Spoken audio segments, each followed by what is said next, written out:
Welcome to our channel TGTV వార్తా కథనాలపై విశ్లేషణ కార్యక్రమం మార్నింగ్ న్యూస్ కు స్వాగతం. నేను మీ జర్నలిస్ట్ సత్య. ముందుగా రాష్ట్రంలో జరుగుతున్న రాజకీయ పరిణామాలను కనుక పరిశీలించినట్లయితే తెలంగాణ కాంగ్రెస్ ప్రభుత్వం ప్రతిష్టాత్మకంగా చేపట్టినామని చెప్పుకుంటున్న బీసీ కులగణన పూర్తి స్థాయిలో అట్టర్ ఫ్లాప్ గా మారింది. అదేవిధంగా వాళ్ళు ఏదైతే దాని ద్వారా మరి ఇక్కడ ఫెచ్చింగ్ పొందుదామని చెప్పి దాని ద్వారా ప్రయోజనం పొందుదామని ఏదైతే ప్రయత్నం చేసిండ్రో మరి ఇక్కడ తప్పుల తడకగా చేపట్టిన బీసీల సర్వే ఏ విధంగా ఉన్నదనంటే మరి ఇక్కడ పంచ పాండవులు అంటే మంచం కోళ్ళ వలె ముగ్గురే అని చెప్పి రెండు చూపిస్తూ ఒకటి రాసినట్టుగా ఉన్నదని చెప్పి బీసీ సంఘాలన్నీ కూడా తీవ్ర స్థాయిలో ఆరోపణలు చేస్తా ఉన్నాయి. బీసీల సంఖ్యను గణనీయంగా తగ్గించి ఓసీల సంఖ్యను పెంచి ఇక్కడ బీసీలకు 42% రిజర్వేషన్ ఎగవేయడమే కాకుండా ఓసీలకు సంబంధించిన ఈడబ్ల్యూఎస్ రిజర్వేషన్ నిలబెట్టుకోవడానికే ఓసీల సంఖ్యను పెంచి చూపించిండు రేవంత్ రెడ్డి అని చెప్పి తీవ్ర స్థాయిలో మండిపడతా ఉన్నాయి. ఒకవైపు దాని ద్వారా మైలేజ్ వస్తుంది అనుకుంటే పూర్తి స్థాయిలో దాని ద్వారా మరి ఇక్కడ కాంగ్రెస్ పార్టీయే కూరుకుపోయే ప్రమాదం ఉందని చెప్పి మరి అదేవిధంగా ఎస్సీ వర్గీకరణ విషయంలో కూడా మాదిగలందరూ కూడా తిరగబడుతున్న పరిస్థితి. తమకు 9%కే పరిమితం చేసి ఏబిసిడీలుగా మరి ఇక్కడ వర్గీకరించాల్సిన దాన్ని ఏబిసిగా మరి 3 వర్గీకరణలు చేసి ఎస్సీల ఏదైతే మాదిగల రిజర్వేషన్లకు మరి ఇక్కడ దెబ్బ కొట్టిందని చెప్పి కూడా వాళ్ళు కూడా తీవ్ర ఆరోపణలు చేస్తున్న నేపథ్యంలో ఎప్పటికప్పుడు ఇక్కడ సీనియర్ మంత్రి మరి ఇక్కడ రేవంత్ రెడ్డి ఏకపక్ష నిర్ణయాలను అధిష్టానానికి చేరవేస్తుండటంతో వరుసగా 6 నెలలుగా మరి ఇప్పటి వరకు రాహుల్ గాంధీ ఆయనకు అపాయింట్మెంట్ ఇయ్యని పరిస్థితి ప్రస్తుతం నెలకొన్నది. మరొక తెలంగాణకు ఏదైతే మరి ఇక్కడ భారతదేశంలో కేవలం 3 రాష్ట్రాల్లో కాంగ్రెస్ కు ప్రాతినిధ్యం ఉన్నది. అలాంటి వాటిలలో మరి ఇక్కడ ఇప్పటి వరకు ఏదైతే కాంగ్రెస్ పార్టీకి ఆదాయం సమకూరుతా ఉన్నది అని అంటే అది తెలంగాణ కాంగ్రెస్ ప్రభుత్వం ద్వారానే జాతీయ పార్టీ కూడా ఆదాయం సమకూరుతున్నప్పటికీ మరి ఇక్కడ తెలంగాణ ముఖ్యమంత్రికి కనీసం అపాయింట్మెంట్ ఇవ్వడానికి రాహుల్ గాంధీ మరి ఇక్కడ ముఖం చాటేయడం పట్ల మరి ఇక్కడ తీవ్రంగా విమర్శలు వ్యక్తమవుతున్న అంశాన్ని కూడా మనం ఇక్కడ ప్రధానంగా గమనించవచ్చు. మరోవైపు జార్ఖండ్ కు సంబంధించిన ఎమ్మెల్యేలకు సుమారు 2 గంటల పాటు వాళ్ళతో సుదీర్ఘ భేటీ అయిన రాహుల్ గాంధీ కనీసం మరి ఇక్కడ 10 నిమిషాల సమయం కూడా మరి ఇక్కడ తెలంగాణ ముఖ్యమంత్రికి కేటాయించకపోవడం, మరోవైపు ఏదైతే ఇక్కడ తీసుకుంటున్న ఏకపక్ష నిర్ణయాలు కానీ అదేవిధంగా మరి ఇక్కడ 6 గ్యారంటీలు అమలు చేయడంలో విఫలమైన విషయం కానీ అదేవిధంగా 4 సంక్షేమ పథకాలు ఏదైతే మరి ఇక్కడ అట్టహాసంగా జనవరి 26వ తేదీన ప్రవేశపెట్టిండో దానికి సంబంధించిన విధి విధానాల రూపకల్పనలో కానీ అదేవిధంగా వాటిని అమలు చేయడంలో కానీ ఘోరంగా విఫలమై ఈ రోజు కాంగ్రెస్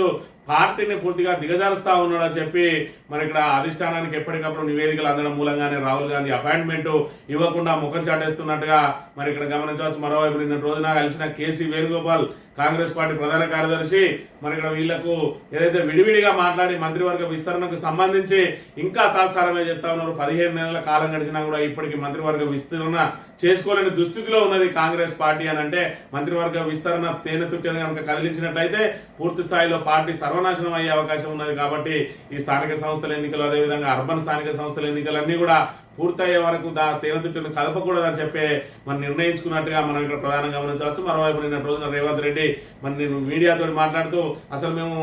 రాహుల్ గాంధీ అపాయింట్మెంటే కోరలేదు అని చెప్పి మరి ఇక్కడ ఏదైతే సర్ది చెప్పుకునే ప్రయత్నం చేసిండు. మరి హైదరాబాద్ నుంచి ఢిల్లీకి వెళ్లి అగ్రనాయకుని అపాయింట్మెంట్ వరకు కేసీ వేణుగోపాల్తో మాత్రమే కలవడంలో ఆంతర్యం ఏంటి అన్నది కూడా ఇక్కడ $1 ప్రశ్నగా మారింది. ఇక బీసీలు అయితే సమరశంక పూరించిండు. ఖచ్చితంగా మరి ఇక్కడ 42% రిజర్వేషన్ అమలు చేస్తామని చెప్పి మరి ఏ విధంగా బీసీల సంఖ్యను తగ్గించి 5% బీసీల జనాభాను తగ్గించి మరి ఇక్కడ ఓసీల శాతానికి దాన్ని కలిపి ఏ విధంగా బీసీలకు అన్యాయం జరుగుతుందో వాళ్ళు ఊరు వాడ ప్రచారం చేస్తూ బీసీ సంఘాలన్నీ ఆగ్రహంగా ఉన్న నేపథ్యంలో స్థానిక సంస్థల్లో మరి ఇక్కడ ఇచ్చిన హామీని నిలబెట్టుకోలేక ఏ విధంగా ముందుకు సాగుతుందో వేచి చూడాలని చెప్పి మరి ఇక్కడ తెలంగాణలో రాజకీయ ప్రముఖులు అదేవిధంగా మేధావులందరూ కూడా ఎదురు చూస్తున్న పరిస్థితి మనం ఇక్కడ గమనించవచ్చు. ముందుగా నమస్తే తెలంగాణ దినపత్రికలో కనుక వార్తా కథనాలు పరిశీలించినట్టయితే మరి ఇక్కడ లగచర్లకు సంబంధించి ఏదైతే భూసేకరణకు సంబంధించి పెద్ద ఎత్తున ఏ విధంగా అయితే వాళ్ళు పోరాటం చేసిరో గిరిజన రైతులు దాని మీద ఫార్మా కంపెనీలకు వ్యతిరేకంగా చేసిన పోరాటానికి వెనక్కి తగ్గిన సర్కార్ అయినా కూడా మరి ఇక్కడ ఏదైతే రేవంత్ రెడ్డి తన సొంత నియోజకవర్గ ప్రజల మీద కనీస కనికరం చూపించడం లేదు. మళ్ళీ వాళ్ళ మీద మరి ఏదైతే పారిశ్రామిక వాడ పేరుతోటి మరి ఇక్కడ వాళ్ళ భూములను సేకరించడానికి నిన్న పెద్ద ఎత్తున పోలీసులను మోహరించి మరి ఇక్కడ రోడ్డుబండ తండాకు మరి ఇక్కడ భారీ పోలీసులతోటి మళ్ళీ సర్వేకి వచ్చిన పరిస్థితిని మనం ఇక్కడ ప్రధానంగా గమనించాలి. ఇక్కడ చూసుకున్నట్టయితే ఒక ఊరు 100 పోలీసులు లగచర్ల రోడ్డుబండ పులిచెర్లకుంట తండాలో భారీ పోలీసు బందోబస్తు భూసేకరణ కోసం నిర్బంధ సర్వే అని చెప్పి భూమిని నమ్ముకున్న నమ్ముకొని బతుకుతున్న లగచర్ల గిరిజన రైతుల గుండెల్లో మళ్లీ దడ మొదలైంది. సీఎం రేవంత్ రెడ్డి సొంత నియోజకవర్గం కొడంగల్ పరిధిలోని లగచర్ల, రోడిబండ తండా, పులిచెర్లకుంట తండాల్లో పారిశ్రామిక వాడ ఏర్పాటు పేరిట 110 ఎకరాల భూసేకరణ కోసం దాదాపు 400 మంది పోలీసులను ప్రభుత్వం మోహరించి కాకీల పదఘట్టనల నడుమ అధికారులు శుక్రవారం డిజిటల్ సర్వే మొదటగా చావనైన చస్తంగానే భూములను మాత్రం ఇచ్చేది లేదని చెప్పి రైతులు ప్లకార్డులు ప్రదర్శిస్తూ నిరసనకు దిగిండ్రు. ఇక్కడ భూమిపుత్రుల ఇక్కడ పోలీసు యాక్షన్ చూసుకున్నట్టయితే మరి ఇక్కడ ఒక్క గ్రామంలో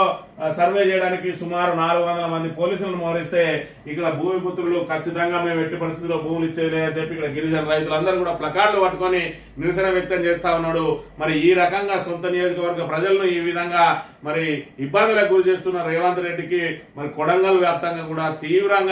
మరి ఆయన మీద విమర్శలు వ్యక్తం అవుతున్న పరిస్థితి. మరి ఏదైతే సొంత నియోజకవర్గ ప్రజలను మరి ఇక్కడ సంతృప్తి పరచలేని ముఖ్యమంత్రి